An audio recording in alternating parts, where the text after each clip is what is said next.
जय सिया राम दोस्तों। आज हम राम के नाम की महिमा, राम के नाम का क्या फल है, इस विषय पे चर्चा करेंगे। एक सेठ जी थे। एक बार उनके गुरुजी उनके घर आए तो सेठ जी बड़े दुखी, कहने लगे, गुरुजी मैं बहुत परेशान रहता हूँ। गुरुजी बोले, बेटा ऐसा क्या बात है। गुरुजी आए, सेवा उवा की, खाना पीना भोजन वगैरह कराया और फिर उनके चरणों में बैठकर रोने लगे। बेटा क्या बात है। वो कहने लगा, गुरुजी मेरा जीवन तो थोड़ा बहुत बचा है, लेकिन मैं चाहता हूँ मेरे बच्चे भी भगवान की राह पर चले और भगवान को माने, उनका सुमिरन करें, उनकी पूजा पाठ करें। लेकिन मेरा एक बेटा है, वो नास्तिक है, मानता ही नहीं। बहुत कहता हूँ पूजा कर पूजा कर, राम जी को मानता ही नहीं। गुरु जी कहने लगे, बुलाओ उसको, बुलाओ इधर, हम देखते हैं। सेठ ने जैसे तैसे करके उस बच्चे को बुलाया कि एक बार गुरु जी को आ प्रणाम तो कर। आया, बैठा। गुरु जी प्रणाम। गुरु जी बोले, बैठो, जीते रहो, बैठो। बैठ गया था। गुरु जी कहने लगे, बोल राम। बोला, नहीं बोलूंगा। गुरु जी ने फिर कहा, बोल राम। बोला, नहीं बोलूंगा। गुरु जी ने बोला, बोल राम। लड़का बोला, कुछ भी कर लो, राम नहीं बोलूंगा। गुरु जी बोले, बस हो गया काम। क्या हो गया? तूने एक बार राम बोल दिया ना, बस हो गया काम। राम का नाम कोई एक बार बरियाई से भी ले ले तो उसका काम हो जाता है। बोले, कैसे?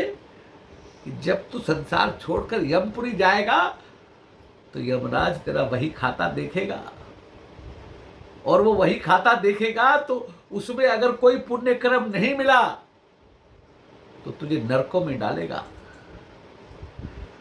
तब तू एक बात करना, कहना एक बार राम बोला हूं, उसका फल पहले दे दो, बाद में नरक का फल देना। बस कुछ समय बाद समय बीता और वो लड़के का जीवात्मा जब यमलोक पहुंचा, चित्रगुप्त ने उसका बही खाता खोला और खोल के जब देखा तो कोई पुण्य था ही नहीं, क्योंकि वो तो नास्तिक था। यमराज ने कहा, देखो कुछ पुण्य किया हो तो, नहीं तो नरक में भेजो। चित्रगुप्त कहने लगे, एक बार राम बोला है गुरु जी के कहने से, बरियाई से बोला है, अपने आप नहीं बोला। कहने लगे, बोला तो हूं। बोले, हाँ बोला है। तो बस पहले राम के कहने का फल दे दो, बाद में नरक स्वीकार है।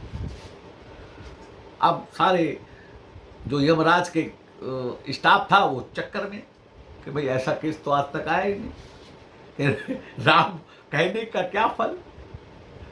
बोले, भाई देखो एक बार राम देने का क्या फल है, पिताश्री से पूछो। यमराज ने अपने पिताश्री से पूछा, लेकिन कहने लगे, मेरे को भी नहीं पता, ऐसा केस आया ही नहीं। मैंने कहा, फिर ब्रह्मा जी से पूछो। तो ब्रह्मा जी के पास गए, ब्रह्मा जी से कहा कि भाई ब्रह्मा जी ऐसे ऐसे एक जीवात्मा ये आया है और ये कहता है पहले राम बोलने का फल मुझे दे दो, बाद में। तो ब्रह्मा जी कहने लगे, भाई मैं तो, मुझे पता ही नहीं राम बोलने का क्या फल है, ये तो जो राम राम जपता है नित्य उनके पास चलो।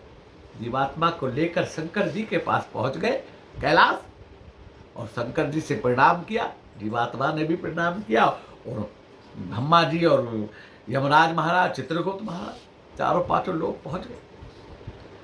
शंकर जी से पूछा कि इस जीवात्मा ने एक बार राम बोला है, अब उसका क्या फल है? आप तो दिन रात राम राम राम राम राम राम करते हैं, आपको तो पता होगा, बताइए इसको क्या फल दे हम, इसने एक बार राम बोला है। तब शंकर जी कहने लगे, मुझे नहीं पता भैया फल वगैरह क्या है, मैं तो बस जपता हूँ, मेरे प्रभु हैं, मेरे इष्ट हैं, इसलिए मैं जपता रहता हूँ, राम राम राम। देखा, फिर प्रभु कैसे फल दे? कि उन्हीं के पास चलो जिनका नाम है वैकुंठ, श्री हरि का धाम, राम जी का धाम। ओ पाटो गाड़ी साथ में सीधे वैकुंठ धाम पहुंचे। वहाँ राम जी विराजमान है। राम जी बोले भाई ब्रह्मा जी कैसे आना हुआ कि भाई ये ऐसे ऐसे एक जीवात्मा है, ये साथ में हमारे। इस कहता है कि एक बार राम बोला, पहले उसका फल दो, बाद में। राम जी कहने लगे इधर आ। जीवात्मा को बुलाया और गोदी में बिठा लिया। अब ब्रह्मा जी कहते हैं एक बार राम बोलने का फल क्या अभी भी दिखाई नहीं देता? एक बार राम बोलने से इसे मेरी गोद और वैकुंठ प्राप्त हो गया, तो यही फल है, आप जाइए। ये वन में है, जो वैकुंठ में आ गया, मेरी शरण में आ गया, वो वापस नहीं जाता है। जय श्री राम। हे प्रभु, इसलिए हम नित्य प्रति अपने बच्चों को भी कहे प्रभु का सुमिरन करें, राम नाम जपे, सभी से राम राम बोले, नमस्ते गुड मॉर्निंग की जगह राम राम ही से शुरुआत करें दिन की, राम राम बोले। जय श्री राम। जय